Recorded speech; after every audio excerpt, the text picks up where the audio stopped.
और खबरों की तरफ बढ़ते हैं। खबर कन्नौज से, जहां बियर से भरा ट्रक पलट गया और इसके बाद कुछ लोग वहां इकट्ठा हो गए और ट्रक से बियर जो है उसकी केन निकालने लगे। देखते ही देखते कुछ और लोग भी वहां आ गए और बियर की जो लूट है वो शुरू हो गई। तो ये घटना गुरसहायगंज के मीरगावा की है। तो ये तस्वीरें आप देख रहे हैं। देखिए, ट्रक पलटा तो बजाय कि उसको उठवाते, वहाँ पे जैसे कुछ लोगों के लिए तो मानिए लॉटरी ही लग गई। कैसे, आप देखिए पूरी की पूरी पेटियां ही उठा के ग्रामीण भागते हुए नजर आ रहे हैं। ये तस्वीरें आप देख पा रहे हैं न्यूज़ 18 की स्क्रीन पर। एक्सक्लूसिव बियर की लूट देखिए किस तरह से होती है यहाँ पर।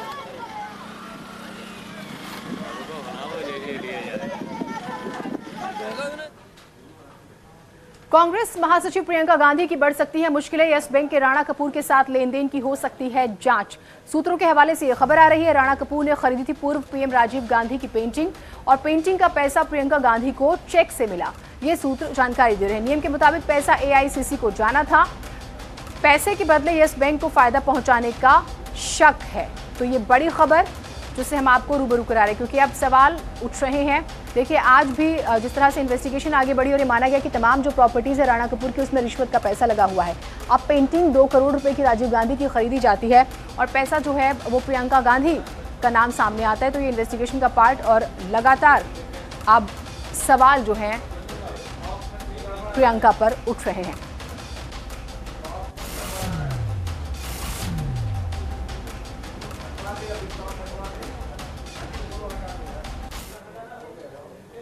यूपी में सीए के खिलाफ प्रदर्शनकारियों को कानूनी कवच मिल गया। इलाहाबाद हाई कोर्ट ने संज्ञान लेते हुए सरकार से पूछा है कि किस आधार पर आपने लोगों को आइडेंटिटी, जो लोगों की पहचान थी, उसको चौराहों पर सार्वजनिक कर दिया।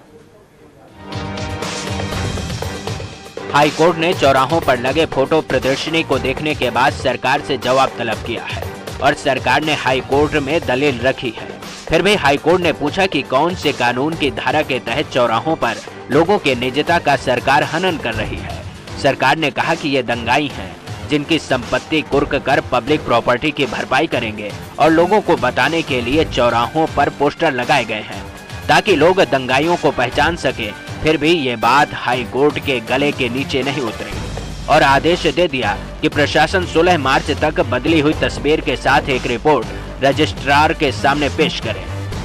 सीएम और कमिश्नर को ऑर्डर किया है कि वो जो लखनऊ में पोस्टर लगाए गए हैं वो सारे पोस्टर हटा दिए जाएं और 16 मार्च तक रजिस्ट्रार जनरल के यहाँ वो अपनी रिपोर्ट पेश करें। सरकार ने सीएए हिंसा के बाद उन लोगों की तस्वीर निकाली थी जिन पर आरोप है कि लखनऊ को जलाने में 57 लोगों का हाथ है। उनके 100 पोस्टर पूरे शहर में सरकार ने लगाए। सरकार के मंत्री इनका प्रचार करते रहे, लोगों के बीच बताते रहे कि यही वो लोग हैं जिन्होंने शहर में हिंसा फैलाई। बहरहाल अब सरकार ने हाई कोर्ट के आदेश को सुप्रीम कोर्ट में चुनौती देने का फैसला कर लिया है, लेकिन तस्वीर हाई कोर्ट ने बहुत हद तक साफ कर दी है कि सरकार कानून के दायरे में रहकर ही कार्रवाई कर सकती है।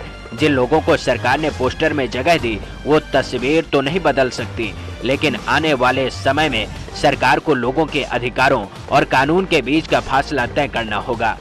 Bureau report, news 18।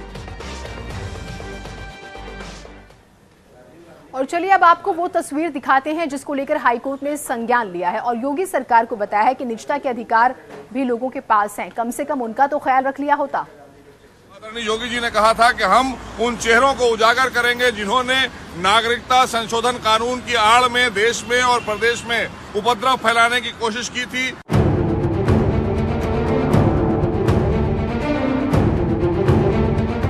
सरकार ने हिंसा में शामिल चेहरों को बेनकाब कर दिया, चौराहों पर तस्वीर लगाकर वसूली का फरमान सुना दिया और फिर सरकार से लेकर मंत्री तक पोस्टरों के साथ लोगों के बीच वाह-वाही लूटने की होड़ में जुट गए। लेकिन ऐसी तस्वीर देखकर इलाहाबाद हाईकोर्ट सोच में पड़ गया कि कौन सी किताब सरकार और सरकार के मातहत काम करने वाले अधिकारियों ने पढ़ी है जिसके तहत चौराहों पर लोगों के पोस्टर लगाए जा रहे हैं। और इसीलिए जस्टिस गोविंद माथुर और रमेश सिन्हा ने अधिकारियों से पूछा कि यूपी में क्या हो रहा है, संविधान के कौन से पैरा, कौन से कानून और कौन सी धारा की उपधारा के तहत हिंसक बताकर आपने लोगों के चेहरों को चौराहों पर टांग दिया। कोर्ट ने कहा ऐसा कोई काम नहीं किया जाना चाहिए जिससे किसी के दिल को ठेस पहुंचे। पोस्टर लगाकर सरकार के लिए भी अपमान की बात है और नागरिक के लिए भी। ये बात यहीं खत्म नहीं हुई। हाई कोर्ट ने लखनऊ के डीएम और पुलिस कमिश्नर से पूछा कि आप तो कानून के जानकार होंगे, आपने तो कानून की किताब पढ़ी होगी, तो फिर किस कानून के तहत लखनऊ की सड़कों पर पोस्टर लगाए गए? क्योंकि पोस्टरों में कानून का जिक्र नहीं है, जिस पर कोर्ट ने टिप्पणी की है। सार्वजनिक स्थान पर किसी का पोस्टर लगाना गलत है, क्योंकि ये लोगों की निजता के अधिकार का सरासर उल्लंघन है।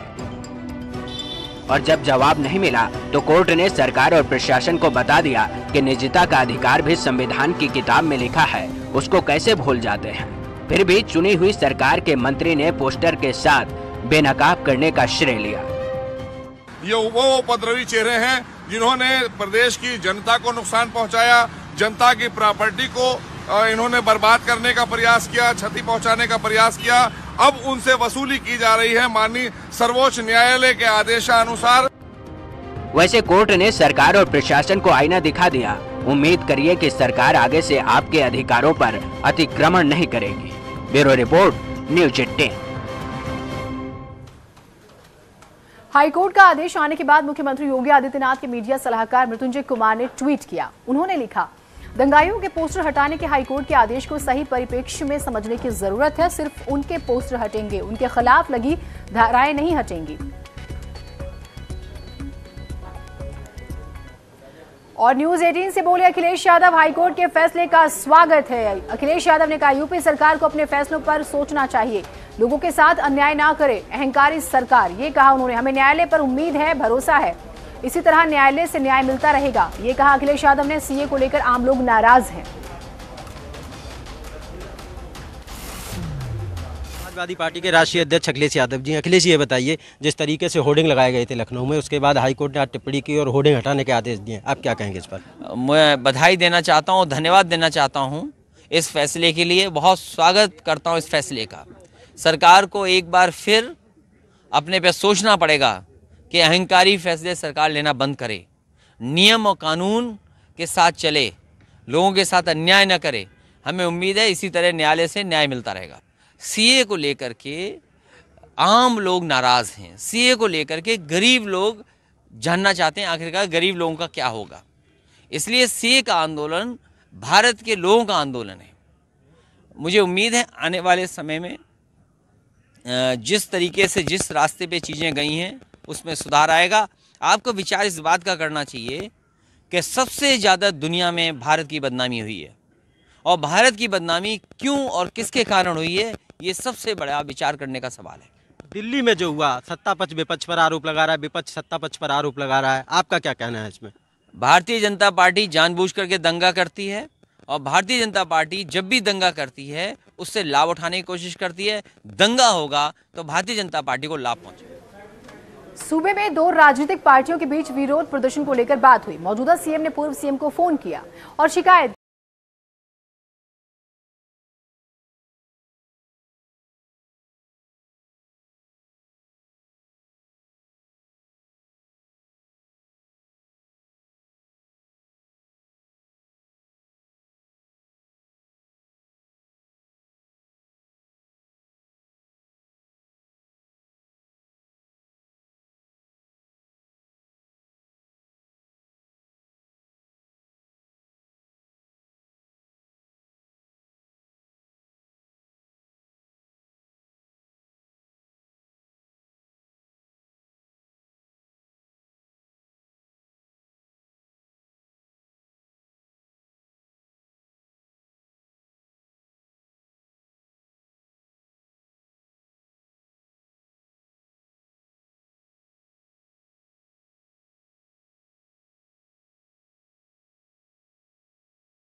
न्यूज 18। कानून की रक्षा करने वालों पर जब कानून तोड़ने के आरोप लगने लगे तो फिर बहुत सारे सवाल उठते हैं। आम जनता के भरोसे का क्या होगा, ये एक सबसे बड़ा सवाल रहता है। खाकी की गिरेबान तक कानून के हाथ, भ्रष्टाचार पर वार, बड़ी मछलियों पर प्रहार। प्रेम जाल में फंस गए कप्तान साहब। प्रदेश में जिलों की रक्षा करने वाले पुलिस अधिकारियों पर कुछ ऐसे दाग हैं जो आम जनता की सुरक्षा पर सवाल खड़े करते हैं। यूपी पुलिस में सिंघम के नाम से मशहूर encounter specialist IPS Ajaypal Sharma पर एफआईआर दर्ज हुई है। ये एफआईआर एक महिला ने दर्ज कराई है। महिला का दावा है कि अजयपाल शर्मा ने उससे 2016 में गाजियाबाद में शादी की। उस समय अजयपाल शर्मा गाजियाबाद में एसपी सिटी थे। महिला का आरोप है कि 2019 में झगड़ा हो जाने के बाद उसे अजयपाल परेशान करने लगे और ठगी का फर्जी आरोप लगाकर जेल भिजवा दिया। यही नहीं, अजयपाल शर्मा ने कुछ पुलिस वालों की मदद से शादी के साक्ष्य भी महिला के घर से जबरदस्ती उठवा लिए। अब विशेष सचिव गृह के आदेश पर अजयपाल शर्मा के खिलाफ गबन, आपराधिक साजिश, धोखाधड़ी और साक्ष्य मिटाने के आरोप का मुकदमा दर्ज हो गया है। हालांकि अजयपाल शर्मा से न्यूज 18 ने बात की तो उन्होंने शादी से साफ इनकार कर दिया।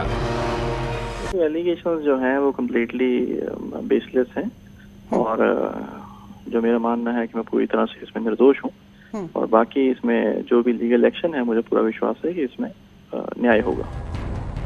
ये वही अजयपाल शर्मा हैं जिन पर गौतम बुद्ध नगर से हटाए गए एसएसपी वैभव कृष्ण ने भी भ्रष्टाचार के आरोप लगाए थे, जिसके बाद एसआईटी की जांच में भी अजयपाल आरोपी बनाए गए। वैभव कृष्ण ने अपनी रिपोर्ट में गाजियाबाद के एसएसपी रहे सुधीर कुमार सिंह, रामपुर के एसपी रहे अजयपाल शर्मा, सुल्तानपुर में एसपी रहे हिमांशु कुमार, बांदा में एसपी रहे गणेश शाह और कुशीनगर में एसपी रहे राजीव नारायण मिश्रा समेत 5 अधिकारियों पर आरोप लगाए थे। हालांकि जांच से पहले ही वैभव कृष्ण ने रिपोर्ट लीक कर दी। इसी दौरान आईपीएस वैभव कृष्ण का एक अश्लील वीडियो सोशल मीडिया पर वायरल हुआ। फिलहाल वैभव कृष्ण सस्पेंड चल रहे हैं। Bureau report, news 18। प्रदेश में आज भी किसानों के हालात बहुत अच्छे नहीं हैं और इसकी तस्वीरें आए दिन आपके सामने आती हैं। कोई कर्ज के बोझ तले दबकर मौत को गले लगाता है तो कोई कुदरत के कहर से परेशान होकर अपनी जान ले लेता है। हर कोई जीना चाहता है। जिंदगी के सफर में हंसी खुशी आगे कौन नहीं बढ़ना चाहता, लेकिन मुसीबतों से घिरने के बाद इंसान सिर्फ मौत को गले क्यों लगा लेता है?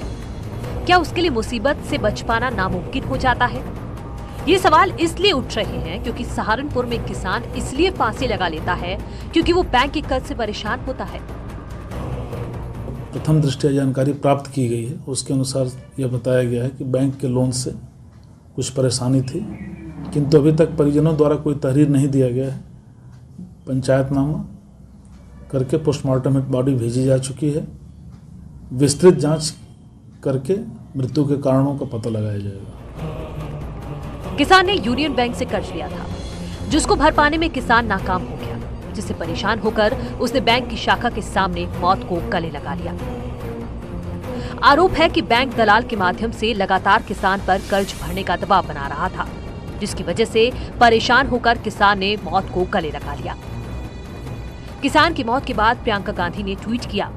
उन्होंने लिखा, सहारनपुर के किसान पर मात्र 1,40,000 रुपए का लोन था, लेकिन बैंक ने इस किसान को इतना प्रताड़ित किया कि उन्होंने बैंक के सामने ही आत्महत्या कर ली। किसान की मौत से फतेहपुर की छुटमलपुर गांव में मातम पसरा हुआ है। सरकार का दावा है कि किसान के हितों का ध्यान रखा जा रहा है, फिर किसान कर्ज से परेशान होकर मौत को गले क्यों लगा रहे हैं? Bureau report, news 18। उधर झांसी में जमकर मारपीट हुई। टोल प्लाजा पर टोल टैक्स को लेकर विवाद हुआ। जमकर लाठी डंडे चले। टोल कर्मियों ने कार सवारों को दौड़ा कर पीटा भी है। बीच बचाव करने आई महिलाओं से भी अभद्रता हुई। पुलिस मामले की जांच में जुटी हुई है। बबीना थाना क्षेत्र के झांसी ललितपुर नेशनल हाईवे 26 का ये मामला है।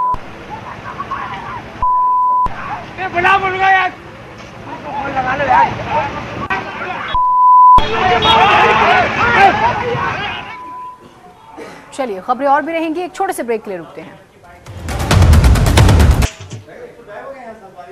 ब्रेक के बाद स्वागत है आप सभी का। होली का त्योहार दस्तक दे चुका है। देश के कई इलाके होली के रंग से सराबोर हो चुके हैं, जिसमें सबसे खास है मथुरा की होली। ब्रज की होली, बरसाने की होली। होली के रंग देखने के लिए देश विदेश से लोग पहुंचते हैं और यहाँ कान्हा के रंग में रंग जाते हैं। तीन तस्वीरें आपको हम दिखा रहे हैं। मथुरा में लोग उमड़े हैं, द्वारकाधीश मंदिर की तस्वीरें आप देख रहे हैं। लोग जो हैं पहुंचते हैं और कोशिश होती है कि पहली होली तो यहाँ पर सबसे पहले होली यहाँ खेलें, उसके बाद अपने घरों में, मोहल्ले में, पड़ोस में रंग बरसे आप देख रहे हैं। ब्रेक के बाद स्वागत है आप सभी का। मथुरा में कान्हा के दरबार में जैसे ही लोगों ने होली खेलते हुए रंग बरसे गाना शुरू किया, पूरा माहौल ही दिव्य हो गया। लोगों के बीच से इसी उत्साह को कैमरे के जरिए समेटकर आप तक भेजा हमारे सहयोगी अमित ने। बरसे भीगे चुनर वाली गाना बज रहा है और हर कोई अपने कान्हा के सामने इस वक्त थिरक रहा है। पहले यहाँ पर टेसू के फूलों से जो रंग बनाए गए थे उसकी होली खेली गई, उसके बाद अबीर गुलाल उड़ाए गए और अब थोड़ी देर में यहाँ पर फूलों की होली खेली जाएगी।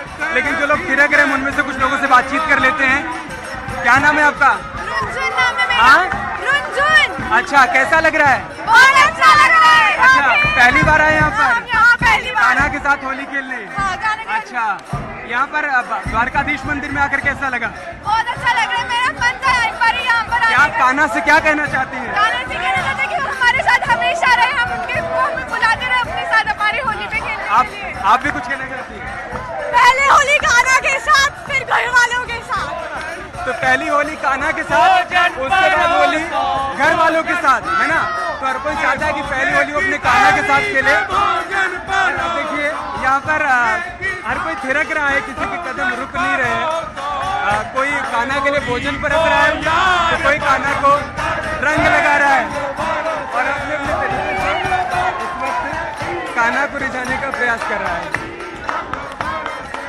तो मैं इस वक्त ठीक द्वारकाधीश जी के सामने खड़ा हूँ और मेरे आसपास जो लोग हैं इनके कदम रुक नहीं रहे हैं। यकीन मानिए, मैं बीते आधे घंटे से देख रहा हूँ, ये लगातार नृत्य कर रहे हैं, गा रहे हैं और ऐसा लग रहा है कि कान्हा से सीधा संवाद कर रहे हैं, क्योंकि कान्हा एकदम सामने दिखाई पड़ रहे हैं द्वारकाधीश जी।